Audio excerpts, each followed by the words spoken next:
قابو کرنا بڑا آسان ہوتا ہے۔ اعلیٰ حضرت بریلوی رحمۃ اللہ علیہ فرماتے ہیں بیٹیاں نازک شیشیاں ہوتی ہیں، ان کو تو ذرا سی چوٹ لگے تو ٹوٹ جاتی۔ دیکھیں کتنا بڑا جملہ کہا بریلی کے امام، نازک شیشیاں ہیں، ذرا کوئی آدمی گمراہ کرتا ہے، ذرا خراب کرتا ہے۔ اب دیکھیں نا، یہ جو بچیوں کو بچے ایک مس گائیڈ کرتے ہیں، انہیں بڑے بڑے خواب دکھاتے ہیں، وہ بیچاری ماں باپ کو چھوڑ کے، بہن بھائی کو چھوڑ کے اس کے ساتھ شادی کرتی ہے، پھر جو اس کا بعد میں حشر ہوتا ہے، آپ ادلیاں نو سردار پہن تکے تے شرما والیاں نو جھوٹے ڈولیاں دے۔ پھر وہ بیچاری ماں باپ رکھتے نہیں، وہ ظلم کرتا ہے، تو کتنی بڑی تکلیف میں وہ بچی آ جاتی۔ نازک شیشی ہوتی ہے نا تو ٹوٹ جاتی۔ یہی حال اب جدید خواتین اور یہ جو کچھ اینکر پرسن ہیں، یہ اصل میں نا یہ آپ کو سیاست سکھاتے ہیں، لیکن یہ مادر پیدر آزاد لوگ ہیں، بالکل آزاد۔ یہ تو علماء شور نہ کریں، بات نہ کریں، گفتگو نہ کریں، مشائخ بات نہ کریں، اور یہ جو کچھ سنجیدہ اور دینی طبقہ ہے یہ کچھ شور نہ کرے، یہ تو روڈوں پہ ننگے ہو کے آ جائیں معاذ اللہ۔ خوفناک نظریہ رکھتے ہیں یہ لوگ۔ عورت کو کہتے ہیں تیرے حقوق ہم تجھے لے کے دیں گے، مثلاً وہ کون سا حق ہے جو تم نے لے کے دینا ہے؟ میرے نبی کریم صلی اللہ علیہ وسلم نے اس کو بیٹی بھی بنایا ہے، اس کو بہن بھی بنایا ہے، اس کو ماں بھی بنایا ہے، اسے بیوی کا عالی شان رتبہ بھی عطا فرمایا ہے۔ اور چونکہ بیٹی کا بھی حق بڑا بیان کیا جاتا ہے، بہن کا بھی، ماں کا بھی، اور بیوی کے معاملے میں لوگ سمجھتے ہیں کہ زیادہ بات نہیں کرنی چاہیے، شاید مسئلہ خراب ہو جائے۔ حالانکہ نبی پاک صلی اللہ تعالیٰ علیہ وسلم نے بیوی کے بارے میں پتہ کیا فرمایا؟ فرمایا جب تم نکاح کر لیتے ہو تو اپنا ایمان محفوظ کر لیتے ہو۔ اب میں اس کی شرح نہیں کرتا، اب خود کر لیجئے گا کہ وہ ایک ایسی شخصیت ہوتی ہے کہ جس کی موجودگی میں آپ کا ایمان محفوظ ہے۔ اب میں نہیں سمجھتا کہ اس سے بڑی بات کوئی اور ہو سکتی ہے، جس کی موجودگی میں آپ کا ایمان، اور بھائی یہ حدیث پاک عرض کر رہا ہوں، نکاح جب کوئی کر لے تو اس نے اپنا ایمان مکمل کر لیا۔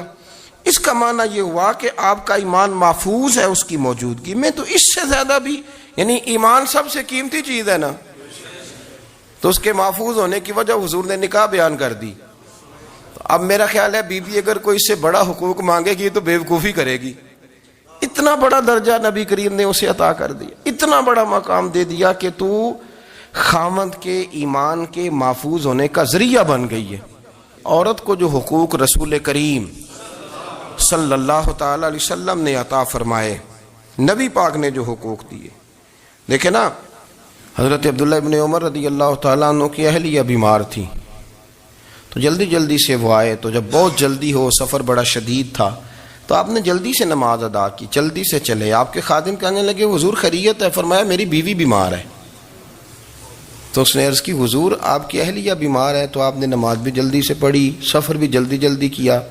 تو فرمانے لگے یہ وہ چیزیں ہیں جو ہمیں مدینے والے رسول نے سکھائی۔ آپ اس کیفیات کو سمجھیں کہ حضور صلی اللہ علیہ وسلم نے درس دیا۔ اور پھر ایک اور بہت بڑی بات، یہ فضیلت کسی اور کو نہیں دی، جو عورت کو حضور نے فضیلت دی، یہ فضیلت کسی اور کو نہیں دی۔ کبھی حضور نے فرمایا کہ تمہارا ابا تمہارے ساتھ بہت سخت رویہ کرے تو تم نے اس کو اس سختی پر داد دینی ہے؟ فرمایا چلو اگر وہ زیادتی بھی کرے تو تم نے اس کے ساتھ سلوک اچھا ہی کرنا ہے۔ لیکن آپ ایک بات کو سمجھے نا کہ بچے کے بارے میں، بیٹے کے بارے میں، بیٹی کے بارے میں فرمایا 10 سال کے ہو کے نماز نہ پڑھے تو سختی کرو، تمہارا ڈنڈا بھی لٹکنا چاہیے۔ بہت ساری جگہوں پہ بہت سارے لوگوں کے لیے سختی کا حکم دیا، لیکن عورت کے لیے حضور نے جو جملے کہے، اصل میں ہم سمجھتے ہیں کہ یہ ایک بات ہے، مشہور ہو گئی ہے روایت حدیث، تو بس اس کے پس منظر پر اور جملوں کے حسن پر شاید معاذ اللہ غور کرنے کی ضرورت نہیں۔ ذرا اس لفظ کی تاثیر پر غور کریں۔ حضور نے فرمایا عورت ٹیڑھی پسلی سے پیدا کی گئی ہے، یہ ٹیڑھی ہے، اس کو سیدھا کرنے کی کوشش کرو گے تو ٹوٹ جائے گی۔ تو حضور پھر ہمارے لیے حکم کیا ہے؟ فرمایا جیسی ہے تم اسی کے ساتھ نبھا کرو۔ آپ سمجھیں کہ اتنا محفوظ حضور نے درجہ دے دیا بی بی کو، اتنا محفوظ کہ فرمایا غلطی بھی ہو تو میرے غلاموں تم اس کے ساتھ نبھا کرو، گزارا کر لو۔ کو کیا اور حق چاہیے عورت کو؟ جس کو اس کی غلطیوں سمیت نبی پاک نے قبول کرنے کا حکم دے دی کہ اس کی کمزوریوں سمیت قبول کر لو. اب اس کو اور کیا کوئی کمزوریوں سمیت قبول کرتا ہے؟ کبھی آپ دکان پہ بیٹھے ہو تو آپ کہیں بھی اس میں یہ بھی غلطی، میرے مال میں یہ بھی کمزوری ہے، یہ بھی کمزوری ہے، یہ بھی کمزوری ہے، تو کر لے قبول. کرتا ہے کوئی؟ کوئی شخص ایسا ہو جو کسی چیز کی کمزوریاں بیان کر کے کہ اسے قبول کرو؟ پر رسول کریم صلی اللہ تعالی علیہ وسلم نے نا ہمیں سبق دیا، حضور نے ہمیں درس دیا، نبی پاک نے ہمیں پیغام دیا. فرمایا یہ ٹیڑھی ہے، سیدھی کرنے کی کوشش کرو گے تو بیچاری ٹوٹ جائے گی، تو اس کے ساتھ نبھا کر جاؤ. آپ میری بات کو سمجھیے گا. چلیں میں اس پر ایک اور بخاری مسلم کی حدیث پڑھتا ہوں. حضرت سلمان فارسی رضی اللہ تعالیٰ عنہ اور حضرت ابو درداء کے درمیان بھائی چارہ تھا. مکے سے مدینے جب لوگ آئے تو حضور نے بھائی بھائی بنایا تھا. ان کے درمیان بھائی چارہ تھا تو ابھی پردے کی آیات نازل نہیں ہوئی تھیں تو لوگ ایک دوسرے کی طرف جاتے تھے. حضرت سلمان فارسی رضی اللہ تعالیٰ عنہ حضرت ابو درداء رضی اللہ تعالیٰ عنہ کے گھر میں تشریف لے گئے تو دیکھا کہ ان کی بیوی بڑی غمگین بیٹھی ہیں. تو ہم نے فرمایا بہن کیا ہوا؟ تو کہنے لگی تمہارے بھائی کو دلچسپی کوئی نہیں رہی، ہر روز روزہ رکھ لیتا ہے اور ساری رات نفل پڑھتا ہے. حضرت سلمان فارسی کہنے لگے ٹھیک ہے کر لیتے ہیں بندوبست. نماز دین ہے کہ نہیں؟ دین ہے نا یہ چیزیں. لیکن حضرت سلمان فارسی جناب ابو درداء سے کہنے لگے آج میں نے تیرے گھر میں رہنا رات کو، کیونکہ وہ تو ساری رات نماز پڑھتے تھے، نفل پڑھتے تھے. انہوں نے کہا ٹھیک ہے. ایک بستر لا کے بچھا دیا حضرت سلمان فارسی کے لیے. سلمان فارسی فرمانے لگے دوسرا بھی لا. کہا وہ کیا کرنا ہے؟ فرمانے لگے تو نے بھی سونا ہے، میں نے بھی سونا ہے، تو نے بھی سونا ہے. عشاء پڑھیں گے اور پھر دونوں سوئیں گے. کہا میں نے تو نماز پڑھنی ہے. فرمایا تہجد کے وقت اٹھ کے پڑھیں گے، اللہ کے رسول بھی رات آخری حصے میں جا کے نماز پڑھتے ہیں. ادھر ساتھ سلا لیا. وہ تھوڑی کو دیر سوئے، اب عادت تھی ساری رات اٹھنے کی، ذرا اٹھنے لگے بستر سے تو حضرت سلمان فارسی فرمایا چپ کر کے سو جا، وہ بڑی رات پڑی ہوئی، چپ کر کے سو جا. وہ لیٹ گئے، پھر اٹھنے لگے تو فرمایا سو جا چپ کر کے، بڑا ٹائم ہے. سحری کے وقت اٹھے، نفل پڑھے. ان کا ارادہ تھا روزہ رکھنے کا تو فرمانے لگے کل رکھا تھا نا نفلی روزہ؟ جی رکھا تھا. پرسوں بھی رکھا تھا، ترسوں بھی رکھا تھا. فرمایا آج نہیں رکھنا، آج میں تیرا مہمان ہوں، سارا دن کٹھے مل کے روٹیاں کھائیں گے، آج نہیں روزہ رکھنا. سلا دیا. اب حضرت ابو درداء رضی اللہ تعالیٰ عنہ کہہ تو کچھ نہ سکے، پر کہنے لگے سلمان تم پتہ تم کیا کر رہے ہو؟ نہ تم نے مجھے رات اٹھ کے زیادہ نفل پڑھنے دیے، سویرے روزہ نہیں رکھنے دیا. تو حضرت سلمان فارسی کہنے لگے کوئی لمبی بات تو نہیں نا، چلتے ہیں نا ابھی فجر میں مسجد نبی میں تو نبی پاک کو بتاتے ہیں. سرکار دو عالم علیہ السلام کی خدمت میں تو اپنی بات کرنا، میں اپنی کروں گا. حضور نتیجے کا اعلان فرما دیں گے، بات طے ہو جائے گی. حاضر خدمت ہوئے، عرض کی یا رسول اللہ صلی اللہ تعالی علیہ وسلم یہ ساری رات نفل پڑھتے ہیں، ہر روز روزہ رکھتے ہیں، ان کی اہلیہ غمگین بیٹھی ہیں، حکم فرمائیں. تو نبی پاک صلی اللہ علیہ وسلم نے فرمایا پھر ہوا کیا؟ یا رسول اللہ میں نے رات سلایا ہے، سحری میں اٹھایا ہے، سویرے روزہ نہیں رکھنے دیا. نبی پاک نے فرمایا سلمان فارسی نے ٹھیک کیا ہے، سلمان فارسی نے ٹھیک کیا. پھر حضور نے فرمایا، نبی کریم نے فرمایا ابو درداء تیرے اوپر اگر اللہ کا حق ہے، اس کے رسول کا حق ہے، دین کا حق ہے، تو فرمایا تیری آنکھ کا بھی تیرے اوپر حق ہے، تیرے وجود کا بھی تیرے اوپر حق ہے. یہ حضور نے فرمایا تیرے بچوں کا بھی تیرے اوپر حق ہے، تیری بیوی کا بھی تیرے اوپر حق. اس حق کو بھی سمجھے. حقوق اللہ بھی ہیں پر تیری آنکھ کا بھی تیرے اوپر. کیا مانا کہ تیری آنکھ سونا چاہتی ہے تو اسے سلا بھی، تیرے وجود کا بھی تیرے اوپر حق ہے. تو تیرا وجود آرام کرنا چاہتا ہے تو اسے آرام بھی کرا. اور پھر وہاں نبی پاک صلی اللہ علیہ وسلم نے فرمایا میں تم سب، سننا یہ لفظ حدیث کے، حضور نے اسی موقع پر فرمایا میں تم سب سے زیادہ اپنے رب کو جانتا ہوں اور میں تم سب سے بڑھ کر اپنے رب سے ڈرتا ہوں. حضور فرمانے لگے میں روزہ بھی رکھتا ہوں، افطار بھی کرتا ہوں، یعنی کبھی رکھتا ہوں اور کبھی نہیں رکھتا. فرمایا میں نفل بھی پڑھتا ہوں اور اپنی بیویوں کو وقت بھی دیتا ہوں. سرکار مسجد میں بھی آتے تھے، نواسوں کے ساتھ کھیلا بھی کرتے تھے، ان کے ساتھ پیار بھی کرتے تھے. تو اتنے بڑے حقوق حضور نے بیان فرمائے عورتوں کے کہ تمہاری بیوی کا بھی تمہارے اوپر.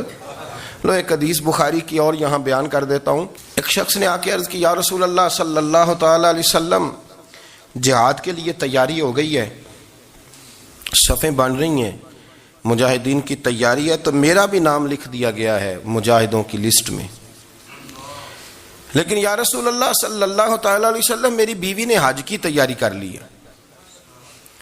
اور میرے دوستوں نے صحابہ نے میرا نام مجاہدین کی لسٹ میں لکھ دیا تو میرے لیے کیا حکم ہے؟ یہ بخاری مسلم ہے۔ تو نبی پاک صلی اللہ تعالی علیہ وسلم نے فرمایا جہاد پہ کوئی اور چلا جائے گا تو بیوی کے ساتھ حج کرنے جا، اسے محرم کی ضرورت ہے، وہ تیرے بغیر کیسے جائے گی؟ مجاہدین کو تو اور مجاہد مل جائے گا پر تو اپنی بیوی کے ساتھ جانا۔ نبی پاک صلی اللہ علیہ وسلم نے مرد کو محافظ بنایا ہے، عورت کو مرد کا قیدی نہیں بنایا بلکہ عورت کو حفاظت عطا کی اور مرد کو اس کا محافظ بنایا۔ اب بچیاں آزاد ہونا چاہتی ہیں اور آزادی بھی وہ والی کہ جو بنیادی طور پر آزادی نہیں، فحاشی ہے۔ میں نے بہت پہلے کہا ہے کہ اسلام بیٹیوں کو قیمتی سمجھتا ہے۔ جس بندے کے پاس 20 تولے سونا ہو وہ چوک میں لے کے نہیں آتا، وہ قیمتی چیز ہے، اس نے چھپا کے رکھی ہوتی ہے۔ تو جو نبی پاک صلی اللہ علیہ وسلم کا کلمہ پڑھنے والے بیویاں، اسلام انہیں قیمتی سمجھتا ہے، کہتا ہے کہ تم قیمتی ہو لہذا گھر کے اندر رہو، تم باہر نہ ہو۔ لیکن عورتیں ہیں کہ ان کو بلا وجہ لوگ خراب کر دیتے ہیں اور بلا وجہ وہ اس مغالطے کا شکار ہو جاتی ہیں۔ اب آگے بڑھتے ہیں۔ قرآن مجید نے سورہ نور کی آیت نمبر 30 میں کہا کہ کل للمؤمنین یغضوا من ابصارہم، فرمایا کہ اے محبوب علیہ السلام مومن مردوں سے کہہ دو کہ اپنی نظریں جھکا کے رکھیں، اپنی نظریں۔ اور اگلی آیت میں فرمایا وَقُلْ لِلْمُؤْمِنَاتِ یغضضن من ابصارہن، فرمایا کہ اے محبوب مومن عورتوں سے بھی کہہ دو کہ اپنی نظریں جھکا۔ مرد بھی اپنی نظر جھکا کے رکھے گا عورت کی طرف، لیکن یہ ساری پابندی صرف مرد پر نہیں، عورت بھی غیر محرم کا چہرہ نہیں دیکھے گی، اس پر بھی اسی طرح نظر جھکانے کا حکم ہے جس طرح کہ وہ ہر دکاندار کو بھائی جان کہہ کے گفتگو کرنے کی اس کو بھی اجازت نہیں ہے کہ وہ بھی وہ سمجھے کہ پابندی تو مرد نے کرنی تھی، میں نے تھوڑی کرنی تھی۔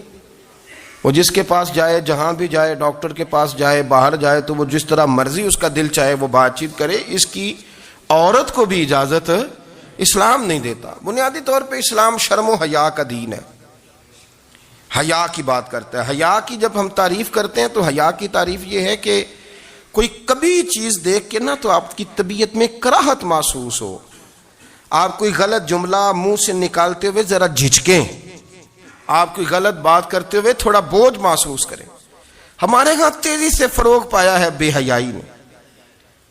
سنگیوں کی محفلیں، یاروں کی محفلیں، اس میں غلیظ گفتگو ہوتی ہے، الا ماشاء اللہ۔ جن دوستوں کو بڑی پاک صاف گفتگو کرنی چاہیے، دوستی کا رشتہ بڑا مقدس رشتہ ہے، جو یہاں ایک دوسرے سے پیار کریں گے جنت میں بھی اکٹھے داخل کیے جائیں گے۔ شرط یہ ہے کہ پیار اللہ رسول کی رضا کے لیے ہو، لیکن اس کے اندر اگر آپ کی گفتگو کچی ہو، کمزور ہو، فحاشی والی ہو، عریانی والی ہو، وہ ہمارے ہاں تو اب اس کو لوگ فیشن سمجھتے ہیں، اس کو مردانگی کی علامت سمجھتے ہیں کہ وہ جی ساری باتیں جی وہاں ہو گئیں اور جس کا جو جی چاہا اس نے کہا۔ آپ جب حیا کے دائرے میں ہوتے ہیں تو آپ خود بھی سکون محسوس کرتے ہیں۔ دیکھیں نا، آپ کو نیند سکون سے کہاں آتی ہے؟ جہاں کمرہ بند ہو، چاروں جانب دیوار ہے، اوپر چھت ہے، خالی دروازہ بھی کھلا ہوا ہونا تو جب بندہ سکون لینا چاہتا ہے تو کہتا ہے یار ذرا دروازہ ذرا بند کر دو۔ وہ اچھی طرح اپنے آپ کو چھپا لیتا ہے نا حیا کے پردے میں، تو اللہ اسے سکون عطا کرتا ہے۔ اور جو اس سے بھی زیادہ ٹھنڈی نیند میں جانا چاہتا ہے وہ کہتا ہے لائٹ بھی بند کر دو۔ اب وہ مکمل طور پہ سمجھتا ہے کہ میں چاروں جانب سے چھپ گیا ہوں، اگر میں کھل کے بھی سو جاؤں گا تو میرا چونکہ پردہ قائم ہے تو مجھے کوئی دشواری نہیں ہوگی۔ آپ جب چھپ جاتے ہیں، جب آپ حیا کے اندر سمٹ جاتے ہیں، جب آپ چادر کے اندر آ جاتے ہیں تو آپ بہت ساری جگہوں پہ آسانی محسوس کرتے ہیں۔ تو حیا تو آپ کو سکون دیتی ہے، حیا تو دل کو راحت دیتی ہے۔ میں بڑی ذمہ داری سے بات عرض کرتا ہوں، قرآن مجید نے نا ایک مقام پہ مذاق کو، ایک مزاح ہوتا ہے خوش طبی، وہ نہیں، مذاق اڑانا، قرآن پاک نے نا مذاق کو ایک جگہ پہ جاہلوں کا طریقہ بھی قرار دیا ہے۔ بنی اسرائیل کے لوگوں سے حضرت موسیٰ نے کہا کہ گائے ذبح کرو اور ایک ٹکڑا مقتول کو مارو، زندہ ہو کے خود بتا دے گا مجھے کس بندے نے قتل کیا۔ تو کہنے لگے آپ ہمارے ساتھ مذاق کر رہے ہیں۔ تو قرآن مجید کہتا ہے کہ حضرت سیدنا موسیٰ علیہ السلام فرمانے لگے اعوذ باللہ ان اکون من الجاہلین، فرمانے لگے میں اللہ کی پناہ مانگتا ہوں کہ میں جاہلوں میں سے ہو جاؤں۔ یہ مذاق کرنا تو جاہلوں کا طریقہ ہے. اگر آپ کی زبان سے بے حیائی کا جملہ نکل گیا، اگر آپ کی زبان سے بے حیائی کا جملہ نکل گیا، آپ نے کہہ دیا کہ ہم آزاد لوگ ہیں، جو مرضی کریں گے، جو مرضی کہیں گے، جو ہمارا دل میں آئے گا کریں گے، تو پھر تو لوگ آپ کا وہ حشر کریں گے کہ آپ سے برداشت ہی نہیں ہوگا. جس کا لوگ مذاق بنا لیتے ہیں اور جو مذاق بن جاتا ہے پھر اسے کوئی جینے دیتا ہے. آپ حیا کی چادر میں چھپیں گے تو بچیں گے. اگر آپ نے اپنا مذاق بنوا لیا یہ کہہ کے کہ میں نے مرضی کرنی ہے، پھر یاد رکھنا چھپنے کو جگہ نہیں ملے گی، پھر تکلیف میں آ جائیں گے، پھر بہت بڑی اذیت کا شکار ہو جائیں. شرم و حیا، عرب کے اندر جو کنواری لڑکیاں تھیں ان میں بڑی حیا ہوتی تھی. الحمدللہ میں بڑے فخر سے کہتا ہوں کہ میرے پنجاب کی، میرے پاکستان کی بیٹیاں بھی 20 دفعہ ان کا ابا کہے تیری شادی کرنی ہے تو وہ آنکھ نہیں اٹھا پاتی آج بھی. یہ تو وہ چند لوگ ہیں جو کہتے ہیں ہم ہائی کلاس ہو گئے، ہمیں نہیں پتا کہ وہ روشن خیال ہو گئے ہیں کہ روغن خیال ہو گئے، پتہ نہیں کدھر چلے گئے. ورنہ ہماری بیٹیاں آج بھی جب ان سے ان کا باپ، ان کی ماں بات کرتی ہے تیری شادی کی، تو وہ تو شرم کے ساتھ پچھلے سے پچھلے کمرے میں چھپتی ہیں. یہ اللہ نے فضل کیا ہوا ہے اس ملت پر. تو عرب کی لڑکی بڑی حیا والی ہوتی تھی، اس سے کوئی بات کرنی پڑتی تھی تو 20 دفعہ بات کی جاتی، پھر بھی وہ عورت چھپتی پھرتی تھی. حضرت عائشہ صدیقہ رضی اللہ تعالیٰ عنہ فرمانے لگیں میرے نبی پاک صلی اللہ علیہ وسلم عرب کی کنواری لڑکیوں سے بھی زیادہ حیا کرنے والے. قاضی اعجاز مالکی نے، شیخ عبدالحق محدث دہلوی نے، دیگر بزرگ جو سیرت نگار گزرے انہوں نے لکھا ہے کہ نبی پاک صلی اللہ علیہ وسلم کے اندر 100 مردوں سے زیادہ طاقت تھی. 100 مردوں سے زیادہ طاقت. اب جو بات کہنے لگا ہوں، جو نتیجہ دینے لگا ہوں، اس پر خاص توجہ آپ فرمائیں گے. ذرا فکری طور پر، نظریاتی طور پر ایک چیز کو سمجھیے. ہم سمجھتے ہیں کہ جوان لڑکا ہے جی جو مرضی کرے، عمر ہے جی. آپ ذرا بات پر غور کیجئے گا کہ حضور صلی اللہ علیہ وسلم میں طاقت 100 مردوں سے زیادہ ہے اور حیا کنواری لڑکیوں سے بھی زیادہ ہے. ذرا اس بات کا تقابلی جائزہ کیجئے گا کہ طاقت 100 مرد سے زیادہ ہے لیکن حیا کنواری لڑکی سے بھی زیادہ ہے. اس کا معنی یہ ہوا کہ جس ٹہنی کو پھل زیادہ لگ جاتے ہیں وہ جھکا کرتی. تو حیا تو حسن ہے، حیا تو آپ کو پاک صاف کرے گا، حیا تو آپ کو نرالا کرے گا، انوکھا کرے گا. وہ ہمارے ایک دانشور ہے، تو مضمون لکھا، کئی باتیں بڑی پسند آتی ہیں. وہ کہتے ہیں کہ میری اہلیہ، ان کو بھی کسی نے مس گائیڈ کر دیا تھا، حالانکہ اچھی خاتون ہے، کسی نے مس گائیڈ کر دیا. تو وہ بھی سماجی اور ویلفیئر اور یہ خواتین کو شوق ہوتا نا بننے کا، تو وہ بھی سماج کے اندر اچھا مقام تلاش کرنے کے موڈ میں آ گئی. تو کہیں ایک دن جانا تھا تو بڑی بن سنور کے میرے ساتھ وہ گاڑی میں بیٹھ گئی. تو میں گاڑی میں، عورتوں کو یہ بھی مسئلہ ہوتا ہے نا کہ ہماری تعریف کرو، تو کئی دفعہ بعض مردوں بیچاروں کو جھوٹ بولنا پڑتا ہے، تو زبردستی کراتی ہیں نا جی. تو اس میں گنجائش بھی دی ہے شریعت نے گنجائش دی ہے کہ کبھی بیوی کو راضی کرنے کے لیے خلاف واقعہ بات کرنی پڑے تو کر لینی چاہیے. تو وہ کراتی بھی ہیں. 3 موقع پر خلاف واقعہ بات کرنے کی اجازت ہے. واقعے کے خلاف بھی آپ بات کر سکتے ہیں. جنگ کے موقع پر 2 لوگوں کو صلح کرانے کے لیے اور بیوی کو راضی کرنے کے لیے کر لیں کوئی ایسی بات. بے شک اپنی طبیعت پہ جبر کر کے کر لیں، گنجائش ہے، اجازت ہے. تو وہ کہتے ہیں جب وہ گاڑی میں میرے ساتھ بیٹھی بن سنور کے، تو وہ تقاضا کرنے لگی کہ میں نے بڑے اچھے کپڑے پہنے ہیں پر آپ نے توجہ نہیں کرائی. وہ سیانا بندہ تھا، وہ چاہ رہا تھا کہ میری خاتون سمجھ جائیں. وہ کہتے ہیں مجھے پتا تھا کہ بیچاری مس گائیڈ ہو گئی ہے، دل کی بڑی اچھی ہے، سیانی ہے، لیکن اس کو کچھ خواتین نے، کچھ لوگوں نے مل کے اس کو ذہن غلط کر دیا ہے کہ سماج میں نکلو، باہر جاؤ، کام کرو، فلاں کرو، اپنی مرضی سے جیو. تو میرے ساتھ گاڑی میں بیٹھی کہیں جانے کے لیے، تو مجھ سے کہنے لگی کہ آپ نے میری طرف توجہ ہی نہیں کی، آپ نے کوئی ذکر ہی نہیں کیا کہ میں کیسی لگ رہی ہوں. تو وہ کہتے ہیں میں نے اسے کہا کہ اگر تو ناراض نہ ہو تو پھر میں صحیح والی تعریف کر دوں. تو اس نے کہا کہ آپ کر دیں. تو کہتے ہیں میں نے درد سے اور خلوص سے اپنی بیوی سے کہا، خلوص کے ساتھ. میں نے کہا میں تو روز گھر ہوتا ہوں، روز شام کو گھر ہوتا ہوں. اگر تو میرے لیے تیار ہوتی تو میں تیری تعریف کرتا، لیکن آج تو باہر جانے کے لیے تیار ہوئی، تو پھر ان سے تعریف کی امید رکھ جن کے لیے تو نے تیاری کی ہے. میرے لیے تیاری کرتی تو میں تو ہر شام تیرے پاس ہوتا ہوں. کہتے وہ میرے لفظوں میں درد تھا تو وہ بھی رو پڑی اور کہنے لگی آپ گاڑی روک دیں, مجھے باہر جا کے کسی کو راضی نہیں کرنا, میں نے اسے راضی کرنا ہے جس کو رب کریم نے میرا شوہر بنایا اور میرے لیے منتخب کیا ہے میرے ماں باپ کو, میں واپس لوٹتی ہوں. یہ ایک پہلو ہے سلگتا ہوا, اس کو سمجھا جائے. رسول کریم صلی اللہ علیہ وسلم عرب کی کواری لڑکیوں سے زیادہ حیا والے تھے, کواری لڑکیوں سے زیادہ حضور حیا فرمایا کرتے تھے. جب خانہ کعبہ کی مکہ شریف میں تعمیر ہو رہی تھی نا, اہل عرب اس کو تعمیر کر رہے تھے, تو نبی پاک صلی اللہ علیہ وسلم اپنے چچا حضرت عباس کے ساتھ خانہ کعبہ کی تعریف میں مصروف تھے. تو عرب کے لوگ چونکہ لمبا کرتا پہنتے تھے پیروں تک, تو نیچے اگر کسی وقت کوئی چیز نہیں بھی ہوتی تھی تو کسی کو وہ نظر نہیں آتی تھی, چونکہ پردہ رہتا تھا, ایک لمبا کرتا پہنا ہوا ہوتا تھا. تو جب بچے, سرکار کی عمر مبارک بھی ابھی تھوڑی تھی, تو اس طرح بچے جب نکلتے تو وہ کئی دفعہ اپنی تہمت اتار دیتے نیچے سے, اور کوئی مزدوری کرنے لگتے تو 3-4 طے کر کے نا تہمت کی کندھے پہ رکھ لیتے, جس طرح کبھی دیہاتوں میں لوگ کپڑا سر پہ رکھتے تھے کہ اوپر اگر کوئی وزنی چیز رکھیں گے تو وہ تکلیف نہیں دے گی. نبی پاک صلی اللہ علیہ وسلم بھی سب لوگوں کے ساتھ خانہ کعبہ کی تعمیر میں شامل تھے. تو حضرت عباس رضی اللہ تعالیٰ عنہ نے کہا حضور سے, ابھی اللہ نے نبوت بھی نہیں فرمایا تھا, بھتیجے آپ بھی تامد اتاریے, یہ صحیح مسلم میں حدیث موجود, اور اس کو کندھے پہ رکھ لیجیے, آپ اینٹیں اٹھا اٹھا کے لا رہے ہیں تو ذرا آپ کو تکلیف نہیں ہوگی. تو سرکار دو عالم صلی اللہ علیہ وسلم سے یہ بات کہی اور پھر جلدی سے حضور کی تہمت کو نکال کے نا, حالانکہ لمبا کرتا پہنا ہوا ہے, تو وہ جیسے ہی ان کے کندھے پہ رکھا اینٹیں رکھنے کے لیے تو سرکار تو زمین پہ گر گئے, بے ہوش ہو گئے, آنکھیں آسمان کی طرف, اور پھر حضور پکار رہے ہیں آزاری آزاری آزاری, میرا تامت دے دو, میرا تامت دے دو. کبھی کوئی شخص اس وجہ سے بھی بے ہوش ہوا ہے کہ میرے وجود سے کپڑا اتر گیا ہے, حالانکہ سرکار پر وہ بے ہوشی بھی نبی پاک کا وہ جو غلبہ ہے نا شرم و حیا کا, اس کی وجہ سے ہوئی, ورنہ تو حضور فرماتے ہیں کہ میری آنکھیں سو جاتی ہیں, دل تو میرا اس عالم میں بھی جاگتا رہتا ہے.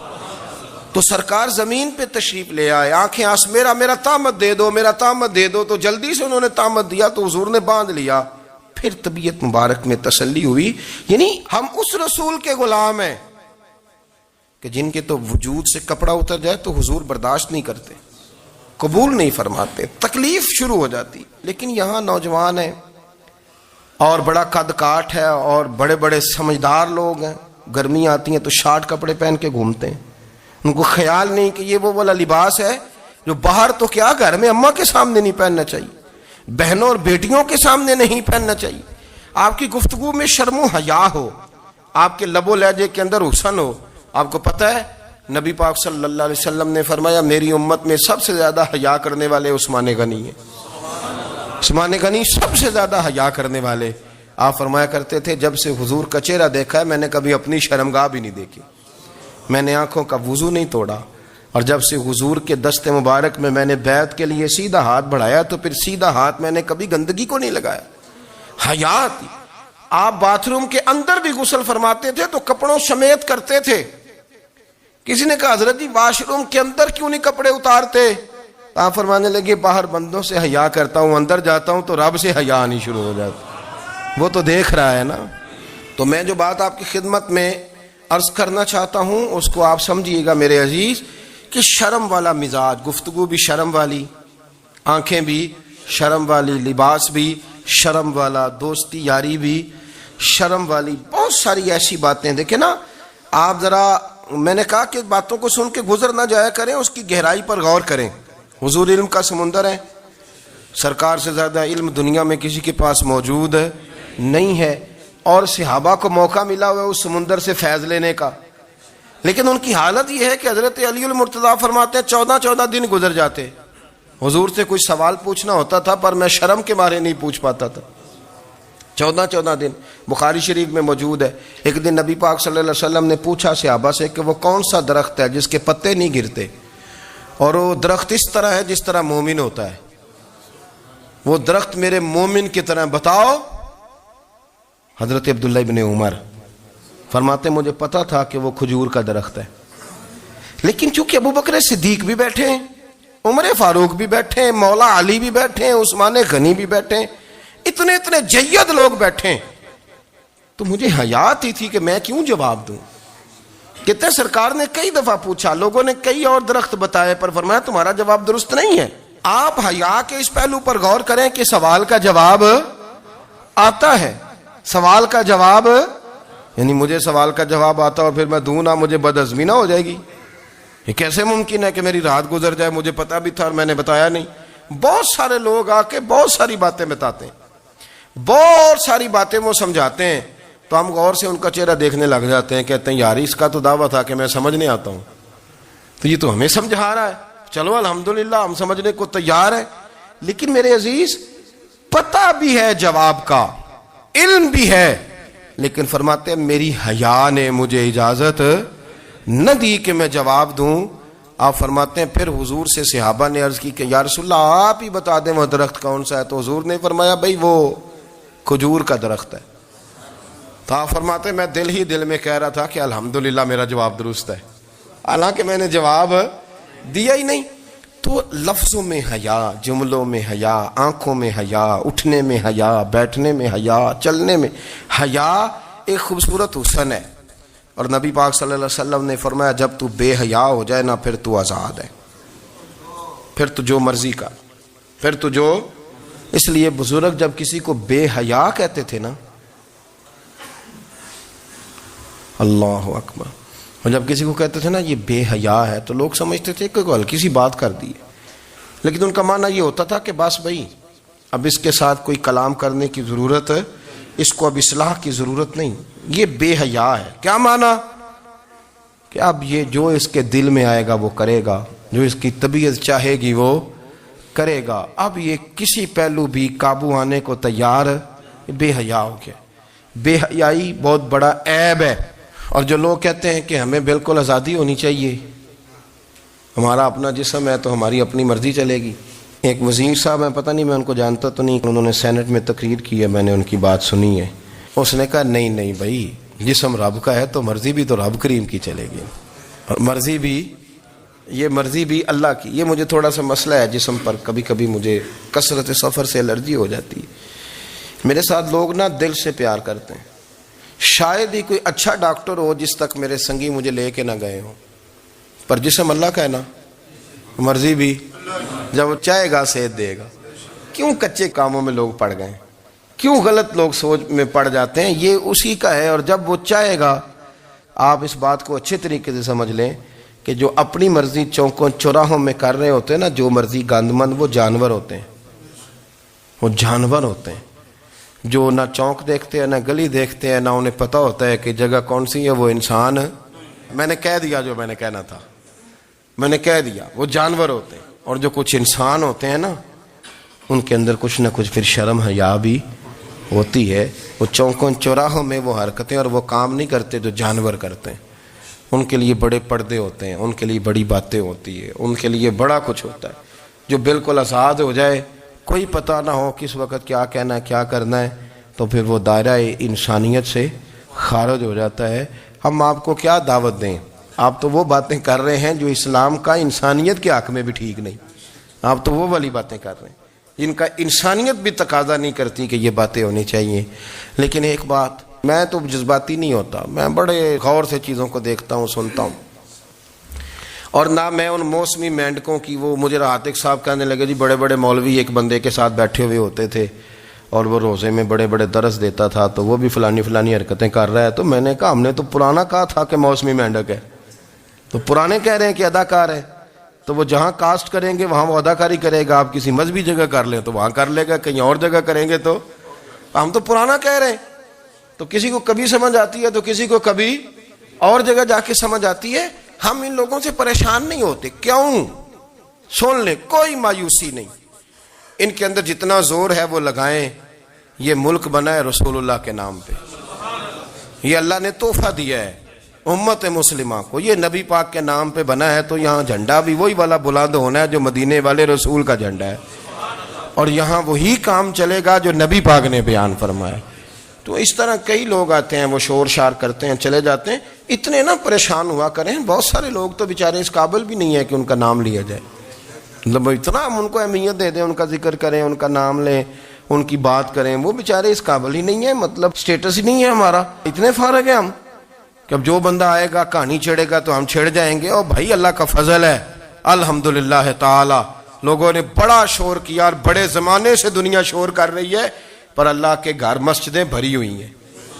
مسجدیں بھری ہوئی ہیں. ہماری بیٹیاں پردے کرتی ہیں, پردے کو پسند کرتی ہیں, وہ حجاب میں رہتی ہیں, وہ سمجھتی ہیں کہ ہمارا اصل حسن کیا ہے.